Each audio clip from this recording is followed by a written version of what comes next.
एक अध्ययन की कक्षा में आपका स्वागत है बच्चों। हम बात करें सबसे पहले भर्ती की।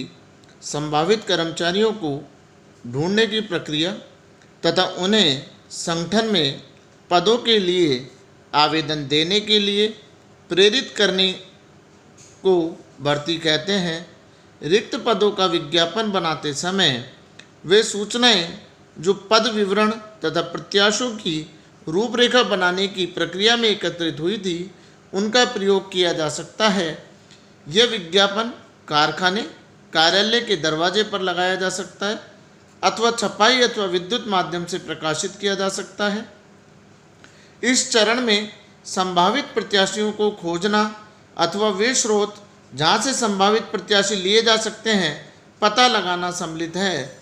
वास्तव में बाद में जब हम भर्ती के विभिन्न स्रोतों का वर्णन करेंगे तो उन सभी भर्ती के मार्गों के बारे में भी चर्चा करेंगे जो किसी भी फर्म की बड़ी संख्या में उपलब्ध हैं। अनिवार्यतः यह लक्ष्य यह है कि संभावित पद प्रत्याशियों का एक निकाय बनाया जाए। आंतरिक स्रोतों का प्रयोग एक सीमित रूप में किया जा सकता है। नए प्रतिमान व्यक्तियों के लिए तथा विस्तृत विकल्प के लिए बाह्य स्रोतों का प्रयोग किया जा सकता है। अब हम इसकी डिटेल से पढ़ें बच्चों। तो भर्ती का मतलब होता है कि रिक्त पदों पर हमें किस प्रकार से संस्था में कर्मचारियों की नियुक्ति करनी है। तो रिक्त पदों का विज्ञापन हम दे सकते हैं और भर्ती बच्चों एक आंतरिक रूप से होती है और एक बाह्य रूप से होती है।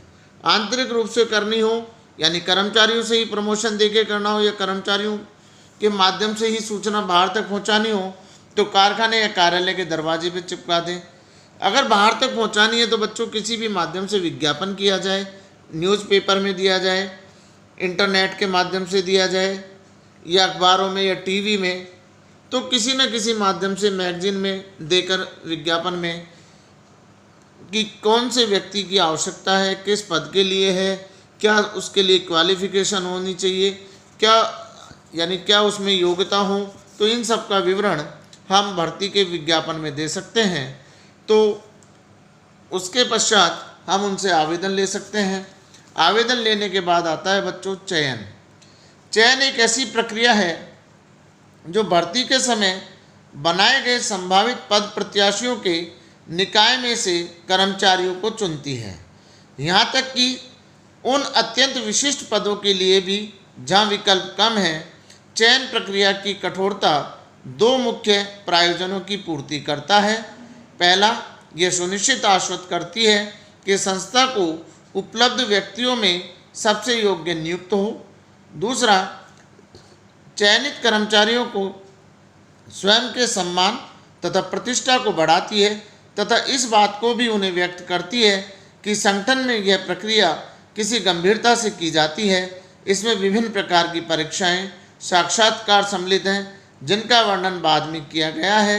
जो परीक्षा तथा साक्षात्कार में सफल होते हैं उन्हें रोजगार अनुबंध प्रस्ताव दिया जाता है जो एक लिखित दस्तावेज है जिसमें रोजगार का प्रस्ताव तथा अवधि व शर्तें, किस दिन संस्था में कार्यभार संभालना है इत्यादि का उल्लेख होता है। अब हम इसकी व्याख्या करें बच्चों, यानी इसको समझें कि जब भर्ती हो गई तो भर्ती के बाद चयन किया जाता है बच्चों। यानी जब हम विज्ञापन देंगे तो बहुत सारे व्यक्तियों का आवेदन आएगा, तो उन आवेदनों में से हमको सबसे योग्य व्यक्ति का चुनाव करना है। यानी उसमें कोई सिफारिश नहीं लगानी है, कोई भ्रष्टाचार नहीं करना है। तो सबसे योग्य व्यक्ति को देखना है कि संस्था के लिए सबसे योग्य व्यक्ति कौन होगा और उस योग्य व्यक्ति को नियुक्ति दी जाए। इसके लिए आपने देखा होगा बच्चों, कुछ परीक्षाओं में लिखित परीक्षा होती है और लिखित के बाद साक्षात्कार भी लिया जाता है। तो लिखित परीक्षा हो और साक्षात्कार हो तो उसके आधार पर अनुबंध किया जाए। और जब उसमें से चयन हो जाता है बच्चों की, भर्ती के बाद चयन होता है कि किसको करना है किसको नहीं करना, तो ये देखा जाता है कि बच्चों कि जो योग्य उसको दिया जाए। और जब योग्य व्यक्ति का चुनाव हो जाता है तो उसके एक रोजगार प्रस्ताव तैयार करते हैं, यानी उसको अपॉइंटमेंट लेटर देते हैं जिसमें ये शर्तें होती हैं कि वो किस दिन से कार्यभार संभालेगा, कितना वेतनमान होगा, कितने कार्य घंटे होंगे। तो ये सब बातों का उसमें शर्तों का उल्लेख होगा बच्चों। यानी जब कर्मचारी का चयन कर लें तो उसमें सारी बातों का नियम और शर्तों का पहले से तय हो जाना चाहिए, ताकि बाद में झगड़ा ना हो या विवाद की स्थिति ना बने। उसके बाद आता है बच्चों अनुपासन तथा अभिविन्यास। कार्यस्थल पर कर्मचारियों के समाजीकरण का प्रारंभ कर्मचारियों के पद संभालते ही हो जाता है। कर्मचारी को कंपनी के बारे में एक संक्षिप्त प्रस्तुतिकरण दिया जाता है तथा उससे उच्च अधिकारियों, अधीनस्थ तथा सहकर्मियों से उसका परिचय कराया जाता है। कार्यस्थल पर उन्हें ले जाया जाता है, फिर उन्हें जिस पद के लिए चयन किया गया है उसका कार्यभार दिया जाता है। संस्था में परिचय कराने की यह प्रक्रिया अत्यंत महत्वपूर्ण है, जो कर्मचारियों के कार्य निष्पादन तथा यह निर्णय कि वह संस्था में टिके रहें पर एक दूरगामी प्रभाव डालती है। इस प्रकार अभिविन्यासन की प्रक्रिया कर्मचारियों को अन्य कर्मचारियों से मिलवाने का अवसर देती है तथा उन्हें संस्था के नियमों तथा नीतियों से अवगत कराती है। अनुस्थापन से तात्पर्य कर्मचारी के पदभार संभालने से है जिसके लिए उसका चयन हुआ है। यानी देखिए बच्चों, कोई कर्मचारी जब किसी संस्था में आता है तो उसके उच्च अधिकारी, उसके अधीनस्थ, उसके सहकर्मी से उसका परिचय कराया जाए, क्योंकि कर्मचारी को उन्हीं के मध्य रहकर कार्य करना है, यानी अपने अधीनस्थों के अधीन काम करना है, अपने अधीनस्थों से काम लेना है, उच्च अधिकारी के अधीन काम करना है, सहकर्मियों से के साथ मिलकर काम करना है। तो जब तक उसका परिचय नहीं होगा तो कभी गलतफहमी हो सकती है, इसलिए अपने कर्मचारियों से उसे मिलवाया जाए और उनका परिचय कराया जाए ताकि कार्य के निष्पादन में आसानी हो, एक दूसरे को समझें, एक दूसरे की परेशानियों को समझें। और आप सब जानते हैं बेटा, किसी भी संगठन में ये कार्य जरूरी है कि सब मिलकर कार्य करें। और उसके बाद कर्मचारी को पदभार संभाले, उसे अनुस्थापन कहते हैं, यानी जिस पद के लिए हुआ है उसमें उसका अपॉइंटमेंट हो और वो अपना कार्यभार ग्रहण करें। फिर आता है बच्चों प्रशिक्षण तथा विकास।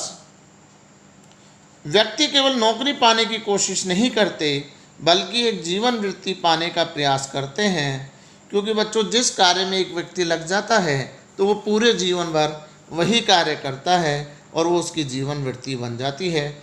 प्रत्येक को उच्च पदों पर पहुंचने का सुअवसर मिलना चाहिए। इन सुअवसरों को देने का उत्तम तरीका कर्मचारियों को सीखने की सुविधा देना है। संगठन के पास या तो अपने संस्थान में ही प्रशिक्षण केंद्र हो या उन्हें अपने कर्मचारियों के सतत प्रशिक्षण हेतु अन्य प्रशिक्षण तथा शैक्षणिक संस्थानों के साथ संबंध बनाए हुए हैं। इस प्रक्रिया में संस्थान भी लाभान्वित होते हैं, कर्मचारियों का मनोबल ऊंचा रहता है और कार्य क्षमता बढ़ती है। यानी कर्मचारी को समय समय पर उच्च पदों पर पहुंचने के लिए ये आवश्यक है कि उसको सुअवसर मिले, तो वह अपने तरीके से प्रशिक्षण ले, या तो संस्था में प्रशिक्षण दिया जाए, किसी कर्मचारी के अधीन उससे काम करवाया जाए जिससे उसको प्रशिक्षण हो, या उसको बाहर किसी अन्य के अधीन काम करने के लिए भेजा जा सकता है। बच्चों, बेहतर रूप से कार्य का निष्पादन करें। इस प्रकार से संगठन की कार्यकुशलता तथा उसे प्रभावपूर्ण बनाने में अपना अधिक योगदान देते हैं। कर्मचारियों को जीवन वृत्ति में प्रगति तथा उन्नति के अवसर उपलब्ध कराने से संस्थाएं न केवल उन्हें आकर्षित करती हैं बल्कि उन्हें संस्था में प्रतिभावान व्यक्ति को बनाए रखने में समर्थ होती हैं।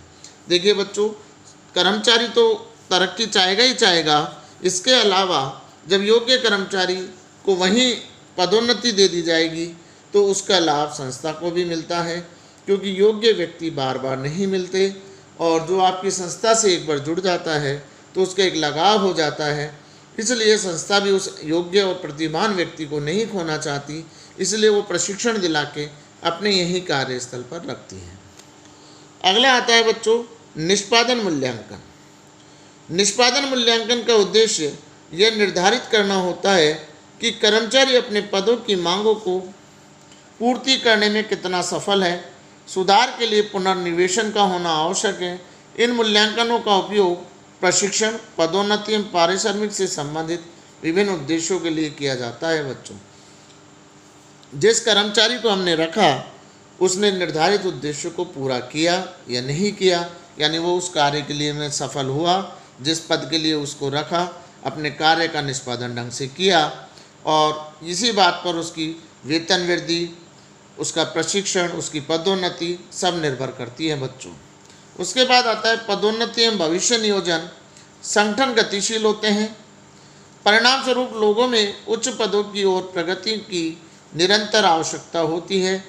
कई कर्मी अपने वर्तमान पद के लिए अयोग्य सिद्ध हो रहे हैं, इसलिए उचित यही रहेगा कि उनके कौशल एवं रुचि के अधिक अनुरूप पदों पर हस्तांतरण कर दिया जाए। इस वर्ग में व्यक्तियों की पदोन्नति, हस्तांतरण व अवनति से जुड़ी क्रिया सम्मिलित है बच्चों। यानी हमने जिस कर्मचारी को रखा वो कार्य को सही तरीके से कर रहा है या नहीं कर रहा, या उसकी उसमें रुचि नहीं है, तो उसको दूसरे पद पर हस्तांतरित कर दें, या अगर फिर भी बार बार कहने पर भी नहीं सुधर रहा तो अवनति यानी उसका डिमोशन कर दें, या अच्छा कार्य कर रहा है तो उसे पदोन्नति दे दी जाए। यानी ये कर्मचारी पर निर्भर करेगा कि वो पदोन्नति का हकदार है, या कार्य ढंग से नहीं कर रहा तो अवनति का हकदार है। तो इसलिए ये देखना ज़रूरी है। अगला आता है बच्चों पारिश्रमिक, जिसका अपन अगली कक्षा में अध्ययन करेंगे। धन्यवाद।